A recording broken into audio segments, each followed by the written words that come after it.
Assalamualaikum warahmatullahi wabarakatuh. Nama M. Rahmat Akbar Sukran, NIM D1A020314, mata kuliah Hukum Acara MK B2 oleh Pak Joni. Di sini saya akan menjelaskan di mana proses dan alur pemeriksaan di kepanitiaan. Proses dan alur pemeriksaan di Pengadilan Tata Usaha Negara didahului oleh pengajuan gugatan sampai dengan putusan dengan eksekusi. Proses berperkara di Peradilan Tun pada melalui tahap-tahap. Adapun tahap-tahap peradilan di Tun sebagai berikut: pemeriksaan pendahuluan, pemeriksaan administrasi di kepaniteraan, produser pemberitahuan oleh Ketua PT UN pasal 62 Undang-Undang Nomor 5 1986, pemeriksaan persiapan 63 Undang-Undang 05 1986, pemeriksaan persidangan, pembacaan gugatan pasal 74 ayat 1 Undang-Undang Nomor 5 Tahun 1986, pembacaan jawaban pasal 74 ayat 1 Undang-Undang Nomor 5 1986, replik pasal 75 ayat 1 Undang-Undang No. 5 1986, duplikat pasal 75 ayat 2 Undang-Undang No. 5 1986, pembuktian pasal 100 Undang-Undang Nomor 5 1986, kesimpulan pasal 97 ayat 1 Undang-Undang Nomor 5 1986, putusan pasal 108 Undang-Undang Nomor 5 1986, pembacaan putusan pasal 1008 Undang-Undang Nomor 5 1986. Putusan pengadilan harus diucapkan dalam singkat terbuka untuk umum. Bila satu pihak atau kedua pihak tidak hadir pada waktu putusan diucapkan, atas perintah hakim persidangan kedua putusan ini disampaikan dengan surat yang disampaikan kepada bersangkutan. Tidak memuaskannya sebagaimana yang dimaksud dalam ayat 1, hasil pengadilan tidak sah dan tidak memiliki kekuatan hukum. Materi muatan putusan pasal 109 Undang-Undang Nomor 5 1986 kepada putusan yang berbunyi, demi keadilan berdasarkan ketuhanan yang Maha Esa, nama jabatan, kewargaan negaraan, tempat kediaman atau tempat kedudukan para pihak yang bersengketa. Ringkasan gugatan dan jawaban tergugat yang jelas, pertimbangan dan setiap bukti yang diajukan dalam hal yang terjadi dalam persidangan. Selama sengketa itu diperiksa, alasan hukum menjadi dasar keputusan amar putusan tentang sengketa dan biaya praktik. Hari tanggal keputusan, mana hakim yang memutuskan, nama panitera, serta keterangan tentang hadir atau tidak hadir para pihak yang terkait. Amar putusan pasal 97 ayat 7 Undang-Undang Nomor 5 1986, gugatan ditolak, gugatan dikabulkan, gugatan tidak diterima, gugatan gugur.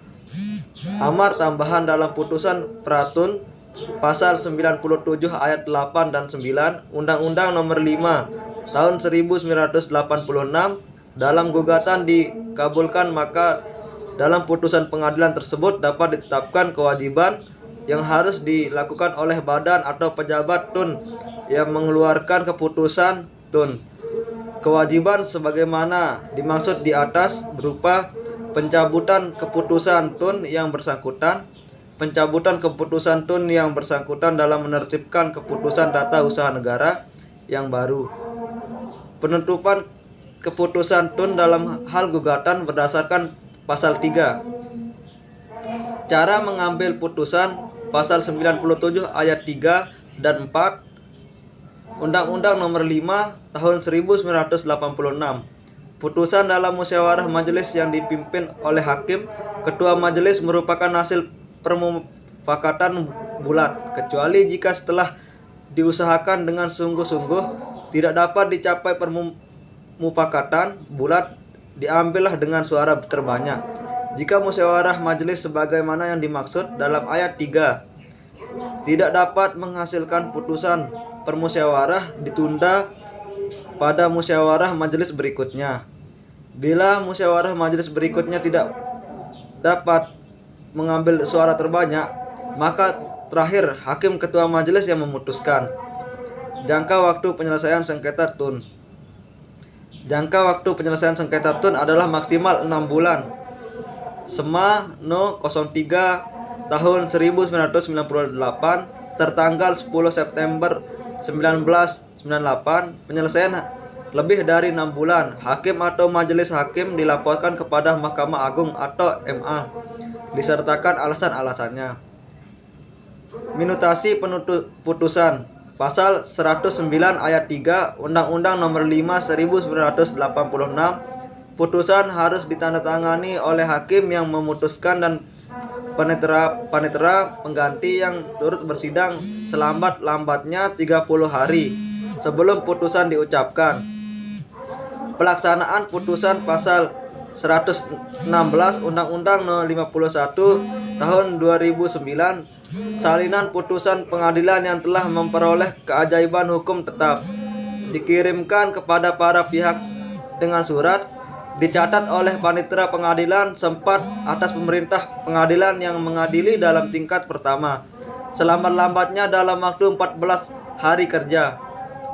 Bila setelah 60 hari kerja pengadilan yang telah memperoleh keuntungan dari kekuatan hukum sebagaimana yang dimaksud ayat 1 yang diterima tergugat tidak memenuhi kewajiban sebagai yang dimaksud dalam pasal 97 ayat 9, keputusan tata usaha negara yang disengketakan itu tidak memiliki kewajiban kekuatan hukum lagi. Dalam hal tergugat ditetapkan harus melaksanakan kewajiban sebagaimana yang dimaksud pada pasal 97 ayat 9 huruf B dan C, dan kemudian setelah 90 hari kerja seharusnya tidak dilaksanakan, maka penggugat mengajukan permohonan pengadilan sebagaimana yang dimaksud pada ayat 1 agar pengadilan memiliki eksekusi pengadilan tersebut. Dalam hal tergugat ada kejutan yang luar biasa di pengadilan yang telah memproses tantangan terhadap pejabat yang dikenakan biaya paksa berupa tindakan paksa dan atau sanksi administratif.